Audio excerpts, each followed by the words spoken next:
Hello and welcome back. This is MC1 Gamer bringing you an update on the Dwarven Forge City Builder System Kickstarter.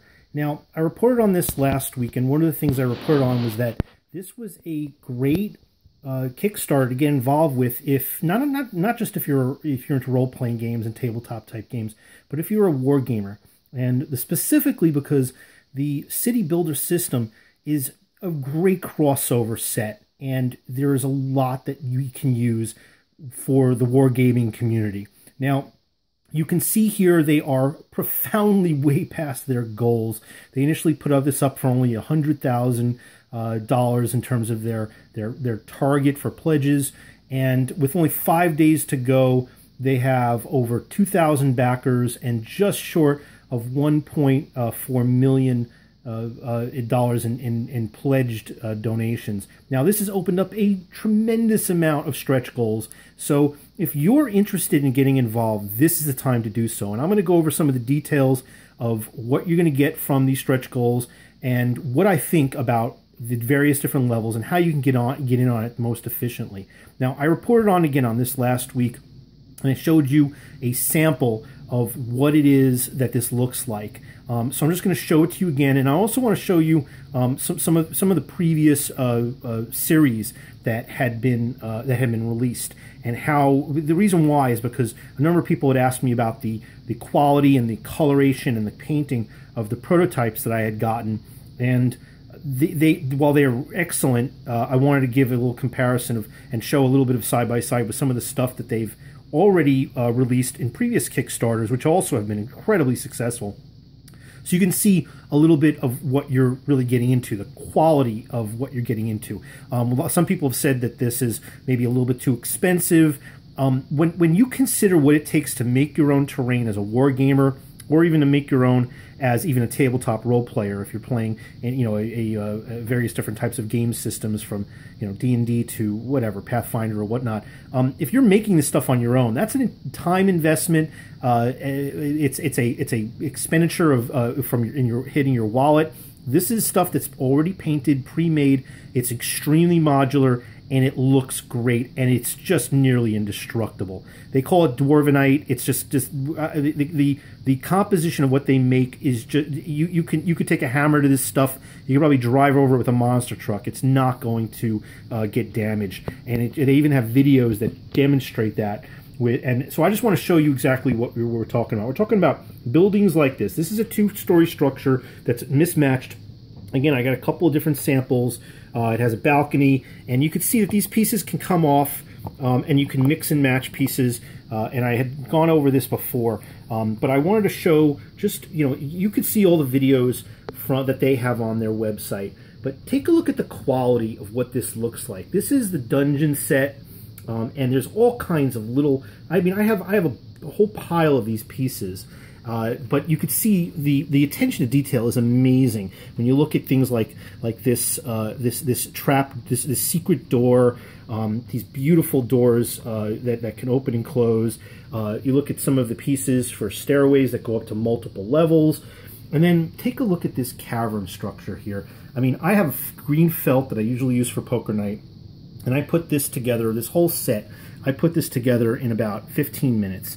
And I actually did it with my son before he went to bed, and we just put this together, and it just looks incredible.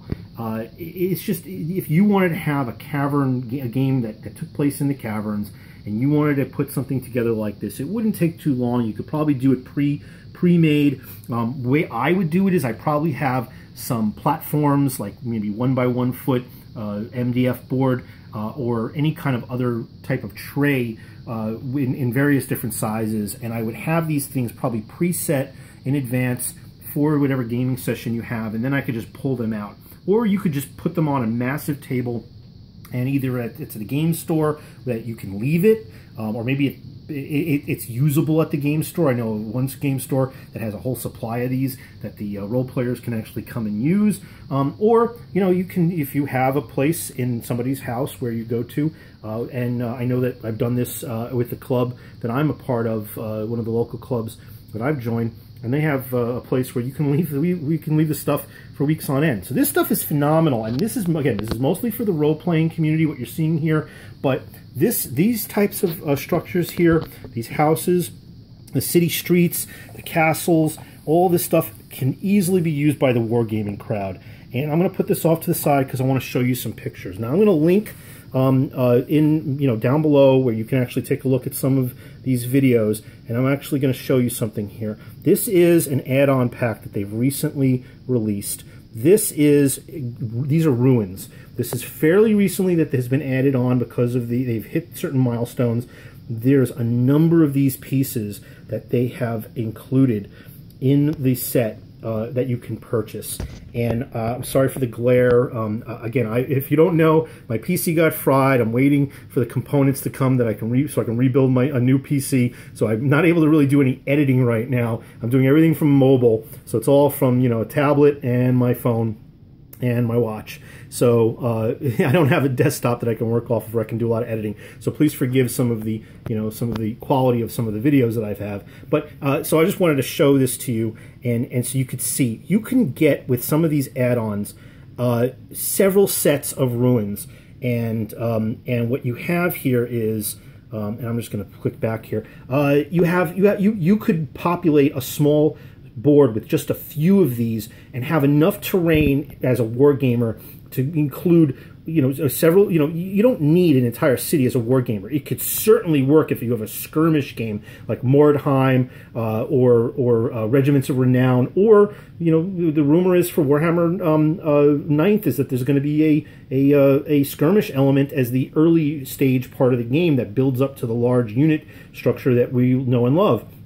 And there's a number of other games that are skirmish-oriented in that scale, including things like Bolt Action and Malifaux. These can easily be used for that. And if you consider that if you get in on some of the earlier stages, some of the earlier ones, they have stretch goals, and then you purchase these as add-ons, the cost that it would be for some of these pre-painted, pre-finished, even things like Foreground, it's not only comparable, these things are incredibly durable. So I wanted to show some other details, but you know what I'm going to do? Before I go down the list of what it looks like, I want to actually show a clip from some of the guys who are actually putting together some of these materials, some of the marketing materials and the videos that you probably see on YouTube. So I'll be right back. Let's go ahead and take a look at that. Hope you enjoy. Come right back, guys.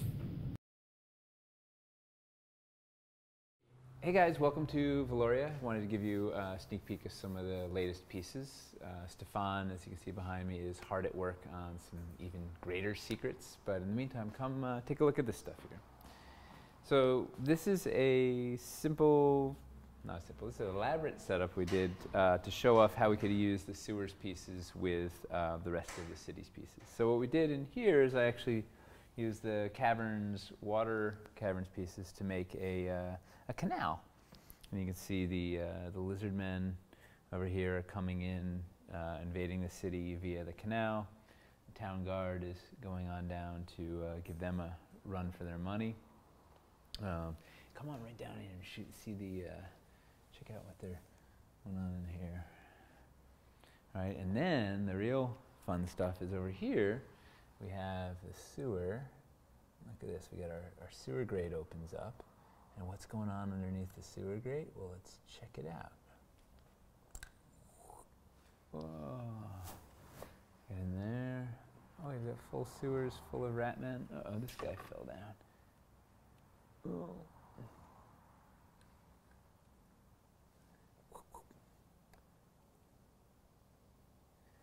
And you can have a whole hidden city underneath your main city.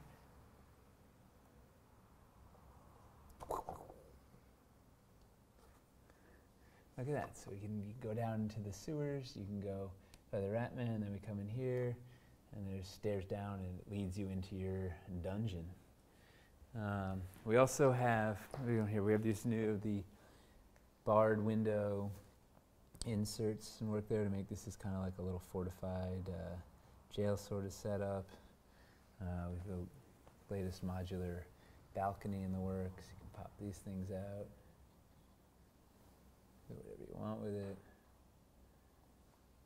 But mostly I was really happy with how these sewers pieces kind of integrate and make a really cool channel. You can come down from this alley, down the ladder here if you wanted to go fight those lizard men.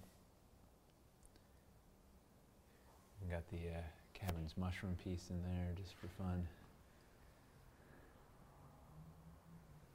We got the noble's door in play over here.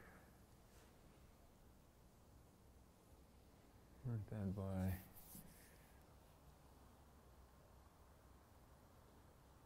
Yeah. So that's one other thing you can do with the sewers pieces, plus all these other wonderful city pieces. Hope you enjoyed this sneak peek. Bye.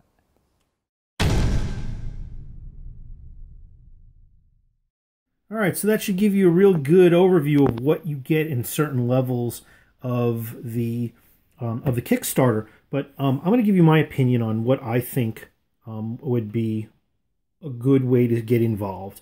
Now, you could see that this is very well funded already, and a lot of these stretch goals have been achieved just because of how many people have pledged already. So they still have some additional ones that they're going to be, and I know this stretches out quite far from here, but some of these are actually magnetic pieces, which is really good because although these pieces are excellent, they're just they're sturdy and they've got enough heft to them. They're not going to go and fall off unless you really give it a good nudge. And some of them really fit in really well, so that they have slots. Obviously, the wall pieces, all the different options. But in terms of these multi tiers, yeah, they can get a good bang on the table, or if you drop something big or heavy, a book or whatnot, you might see some terrain go flying. But the magnetic stuff is I think is a really good option. And I think that that's going to be for a number of different pieces. So what I'm thinking is that, if you, depending on whether or not you're a individual, and let me just show some of these pictures. So this is what I'm talking about. If you're a war gamer, a few of these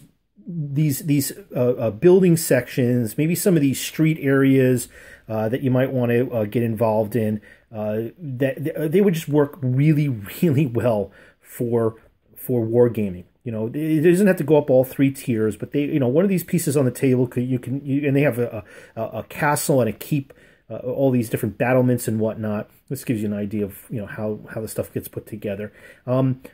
There's just so much that you could do as a wargamer beyond, so you don't have to be a role player. So here's some basic ones if you just want to have some of these pieces. There's obviously for the sewer system as a pledge specifically for those. The Hamlet level has, I think, is the earliest one where you can get some stretch goals. And I definitely recommend going the extra, it's worth the extra money to go for the pre-painted. So you're going to get enough for a few houses and enough to make them 2 or 3 levels. And that's what's important. And look at the stretch goals between trapdoor levels, shutters, balconies, stairways, and more that are going to be updated. For my feeling is, as an individual, if you just want for yourself to get a handful of these, individually, the least that you should go is the Village Pledge. That's this one, and you're going to get, and again, you could buy additional ones with the add-on packs, buy additional houses, but you get so much from these platforms. If you just look at these here, in terms of these base platforms, this is all you really need for each individual house. Now, you could double and triple and quadruple up and make much larger structures. But if you wanted to have, a hamlet or a village, you could do that with these, and you could have, 9 different types of homes. You have enough walls, and while you only have enough roofs for 3, you can buy some additional ones. And the stretch goals are also even further. You get even more for your bang for your buck. Now, if you're looking to go in with people, like a few of you get together and buy stuff, I would bump up from the Capital City Pledge, which in and of itself is fantastic, and then try to go right to the Empire Pledge. Now, you get 4, 5, 8, even 10 people involved. You can get enough for 10 of these roofs, and plenty more with these. You could divide this up and really get a good value, in my opinion. Plus, the stretch goals for the Empire level are absolutely incredible. And if you guys want to throw in a little extra, you can get a number of different add-on packs. Now, these add-on packs are incredible. There's sewer add-on packs, but the one I would definitely get involved with, if it's not just to get additional roofs to create additional homes, because you get a lot of the base structures, but it's the stone streets and the imperial streets. And these here we go, the imperial streets, and you'll be able to see these a little bit better. I'll go, of course, put in the link to the website. Really, really incredible add-on pack. The amount of value you get for this, if you even go in at any of these levels, and if you go and buy the Imperial Streets add-on pack, you're going to have a little city. So there's other pieces like alleyways, and here's the tower and battlements. You get that and some of the wall foundations and other wall structures, and you have a little keep. You have a little. You can make several towers and walls, and then they have also, and you've seen this in previous Kickstarters for the Dwarven Forge, but they have these great figures as well. So I just think that this is a absolute must-have for anybody who's not only, look, again, I keep saying it again and again, if you're a role player, it just seems like a no-brainer, but for a group, a guild or a club of wargamers, if you guys want to go ahead and try to emulate, maybe a larger town structure, I mean, I would use some of these for bolt action. That's 28 mil, perfect size, and have some of these, and you can even remove some of the structures when you destroy some of the buildings. Inevitably in World War II, of course, buildings are going to get destroyed. But look where they are. They're just on the cusp of getting to that next level, and with 5 days left, this thing is really, really taken off. I mean, obviously, the Dwarven Forge has been around a while, but this is probably the best set, in my opinion, that they've come out with, and I think it's the first set that crosses over into other territory that's not just tabletop role play. And these ruins, oh man, it's just what the kind of stuff that wargamers try to build from scratch. So think of the time and the materials and just all that effort and all the excess stuff that you have afterwards that you just have in terms of bins and boxes and bags of all that extra stuff. Why not go ahead and plop down and go and buy some of these sets after you've gone in and made your initial pledge level? These add-on packs are gonna take a look at the quality of them and go to the website and take a good look at the videos. I cannot recommend enough Dwarven Forge. These guys constantly put out quality material, and the stuff is indestructible. I think this stuff, along with cockroaches, are probably going to survive a nuclear holocaust and outlive mankind. In any case, that's it for today. Hope you enjoyed. Please tune in for more. I've got some battle reports, and we're going to have a Mordheim League going to be starting up soon, and you'll be seeing some of this stuff on the table. I guarantee it. Have a great day, everybody.